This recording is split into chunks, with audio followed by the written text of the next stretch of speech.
গত মধ্যরাতে ডিবি ও পুলিশের যৌথ অভিযানে নয়াপল্টনে বিএনপির কেন্দ্রীয় কার্যালয়ের ভিতর থেকে লাঠিসোঁটা, ককটেল বোম, পেট্রোল এবং কিছু দেশীয় অস্ত্রশস্ত্র উদ্ধার করেছে।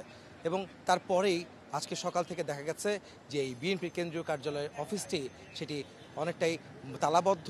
যেটি দেখা যাচ্ছে দুটি তালাবদ্ধ করে রাখা হয়েছে। একই সঙ্গে সিআইডির ক্রাইম সিন ইউনিট তারা এখানে ডু নট ক্রস এই ধরনের ফিতা লাগিয়ে এই কার্যালয়টিকে ঘিরে রেখেছেন এবং এখানে তারা কিছু এভিডেন্স কালেকশন করছেন এবং একই সঙ্গে বিএনপি কেন্দ্রীয় কার্যালয় ঘিরে অবস্থান করছেন পুলিশ সদস্যরা। ডিএমপির সদস্যরা কিন্তু এখানে রয়েছেন, দুপাশে ঘিরে রেখেছেন এবং এখানে রয়েছে সিআইডির একটি গাড়ি রয়েছে, যেগুলি হচ্ছে এখান থেকে তারা তথ্য সংগ্রহ করছেন, তাদের এভিডেন্স সংগ্রহ করছেন। তো এখানে যা দেখা যাচ্ছে যে বিএনপির কেন্দ্রীয় অফিসে গতকাল রাত্রে যেই অভিযান পরিচালনা করা হয়েছিল এবং এখান থেকে 500টির মতো বাঁশ লাঠি উদ্ধার করা হয়। একই সঙ্গে এখান থেকে প্রায় 100টি ককটেল উদ্ধার করা হয়েছিল এবং ডিবি প্রধান হারুনুর রশিদ তিনি জানিয়েছিলেন এই কার্যালয়ের ভিতর থেকে কিছু দেশি বিদেশি অস্ত্র উদ্ধার করা হয়। একই সঙ্গে পেট্রোল যে রাখা হয়েছিল পেট্রোল বোমা তৈরির কাজে লাগানোর জন্য, সেই ধরনের বিষয়গুলো কিন্তু আমরা দেখেছি। আপনারা এই মুহূর্তে দেখতে পাচ্ছেন সিআইডির ক্রাইম সিন ইউনিট তারা এখানে তাদের সেই কাজগুলি করছেন এবং তথ্য সংগ্রহ করার যে বিষয়গুলি রয়েছে সেগুলি তারা কিন্তু সংগ্রহ করছেন।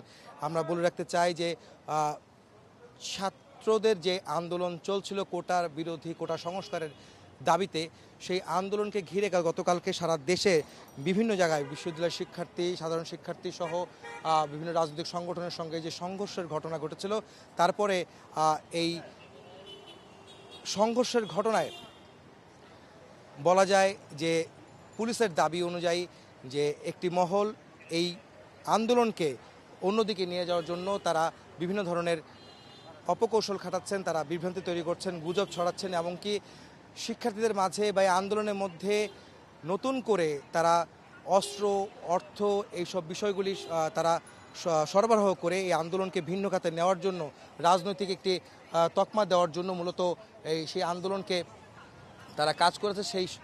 সেই ধরনের তদন্ত থেকেই মূলত এই গতকাল রাতে এই অভিযান পরিচালনা করা হয় এবং একই সঙ্গে বিএনপি কেন্দ্রীয় কার্যালয়ের তথ্য অনুযায়ী, গোয়েন্দাদের তথ্য অনুযায়ী তারা বলছেন যে গোয়েন্দা তথ্যের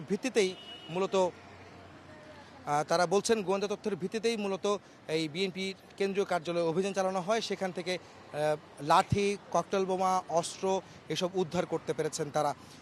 সব মিলিয়ে বলা যায় যে নয়াপল্টনে বিএনপি কেন্দ্রীয় কার্যালয় এই মুহূর্তে পুলিশের নিয়ন্ত্রণে এবং সিআইডি এই কার্যালয়ে ঘিরে রেখেছে। একই সঙ্গে এখানে আপনারা দেখতে পাচ্ছেন যে সিআইডি তাদের তৎপরতা চালাচ্ছেন, তাদের কাজ করছেন, তারা এখান থেকে তথ্য সংগ্রহ করছেন, তাদের যে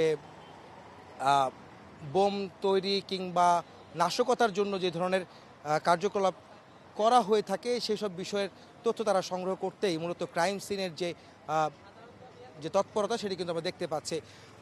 তবে বিএনপির দাবি, বিএনপির সিনিয়র যুগ্ম মহাসচিব রুহুল কবির রিজভী গতকাল রাতেই এই অভিযানের পরপরই তিনি অনলাইন সংবাদ সম্মেলন করেছেন এবং সেই সংবাদ সম্মেলনে তিনি দাবি করেছেন সরকারের মাস্টার প্ল্যানের অংশ হিসাবেই বিএনপির কেন্দ্রীয় কার্যালয়ে এই ধরনের অভিযান চালানো হয়েছে এবং তারা নাটক সাজাতেই মূলত বিএনপিকে হেয় করতেই এই ধরনের অভিযান চালিয়ে বিএনপিকে বিতর্কিত করার চেষ্টা করছে, এই ধরনের অভিযোগ তারা কিন্তু করেছিলেন।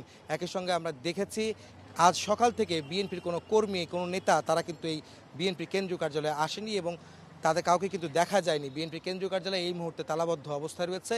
এই বিএনপির কেন্দ্রীয় কার্যালয়ের ভেতরে এখানে কিন্তু তাদের কর্মচারীরা থাকতেন রাতের বেলা, যতটুকু আমরা জানতে পেরেছি তারা এখানে ছিলেন। একই সঙ্গে এই অভিযানে যখন গোয়েন্দা পুলিশ যে অভিযানটা পরিচালনা করেছিলেন তখন এখান থেকে 7 জন ছাত্রদলের নেতাকর্মীদেরকে তারা গ্রেফতার করতে সক্ষম হয়েছেন এবং তারা দাবি করছেন তাদের মাধ্যমে তথ্য সংগ্রহ করার পরেই মূলত পরবর্তী অবস্থান জানাবে গোয়েন্দা পুলিশ, তারা কিন্তু সেটা বলছেন। আমরা দেখতে পাচ্ছেন সিআইডির ক্রাইম সিন ইউনিট তাদের কাজ করছেন এই নয়াপল্টন কেন্দ্রীয় কার্যালয় ঘিরে। একই সঙ্গে এখানে মোবাইল এভিডেন্স কালেকশন ভ্যান সেটি কিন্তু রাখা হয়েছে এই নয়াপল্টন কেন্দ্রীয় কার্যালয়ের সামনে। সঙ্গে রয়েছে পুলিশের সদস্যরা যারা এই নয়াপল্টন কেন্দ্রীয় কার্যালয়ে সেটি ঘিরে রেখেছেন। সব মিলিয়ে বলা যায় যে এখন এই মুহূর্তে থমথম একটি অবস্থা বিএনপি কেন্দ্রীয় কার্যালয় ঘুরে, এবং রাস্তায় যেহেতু আজকে সরকারি ছুটির দিন, যান চলাচল অনেকটাই সীমিত, এবং সে কারণে মানুষজনের চলাচল কিন্তু অনেকটাই কম দেখতে পেয়েছি আমরা সকাল থেকে। এখানে সিআইডির যে কর্মকর্তা যারা রয়েছেন তারা এখানে কাজ করছেন, তারা এখান থেকে বিভিন্ন আলামত সংগ্রহ করার চেষ্টা করছেন, আমরা কিন্তু তা দেখতে পাচ্ছি। তো আজকে নয়াপল্টনে বিএনপি কেন্দ্রীয় কার্যালয়ের সামনে এখনও কোনো নেতাকর্মীরা কিন্তু প্রবেশ করেনি, তারা কিন্তু আসেননি। আমরা সকাল থেকে দেখেছি তালাবদ্ধ এই কার্যালয়, কিন্তু কেউই এখনও পর্যন্ত এখানে আসেননি। একটি বিষয় বলে রাখতে চাই যে আজকে বিএনপির কর্মসূচি ঘোষণা করা আছে, যেটি গতকালকে সারা দেশে যেই হতাহতের ঘটনা ঘটেছে এবং কয়েকজন নিহত হয়েছেন, তাদের জন্য গায়েবানা জানাজা অনুষ্ঠিত হবে বাইতুল মোকরম জাতীয় মসজিদে দুপুর বাদ জোহর। সেখানে বিএনপির সিনিয়র নেতারা সেখানে উপস্থিত থাকবেন বলে আমরা জানতে পেরেছি। আপনারা দেখতে পাচ্ছেন বিএনপির কেন্দ্রীয় কার্যালয়ে সম্পূর্ণ তালাবদ্ধ, ভিতরে কেউ অবস্থান করছেন না। ভিতরে কিছু পোস্টার আমরা দেখতে পাচ্ছি, টেবিল চেয়ার যেগুলো রয়েছে বাইরে থেকে যতটুকু দেখা যায় ঠিক ততটুকু আমরা দেখতে পাচ্ছি।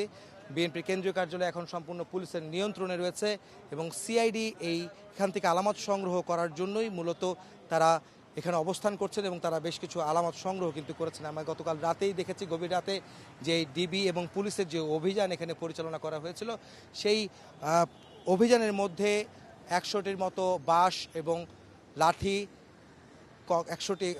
500টি, যেখানে অভিযান আমরা দেখেছি যে 500টি বাঁশ, লাঠি, 100টি ককটেল এবং দেশীয় অস্ত্র উদ্ধার করতে পেরেছে গোয়েন্দা পুলিশ, এবং একই সঙ্গে 7 জন ছাত্র দলের নেতাকর্মীকে তারা গ্রেফতার করেছেন, সেটিকেও তারা জানিয়েছেন, এবং তাদের কাছ থেকে জিজ্ঞাসাবাদে যে তথ্য আসবে তার পরবর্তী ব্যবস্থা তারা নেবেন বলে জানিয়েছেন গোয়েন্দা পুলিশের প্রধান।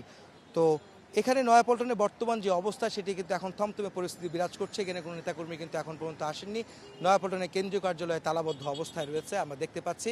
তো সব মিলিয়ে এখানকার পরবর্তী পরিস্থিতি আরও দিন গড়ালে আরও বোঝা যাবে, সেই পর্যন্ত অপেক্ষায় থাকতে হবে। আহমেদ সালেহীন, সময় সংবাদ, ঢাকা।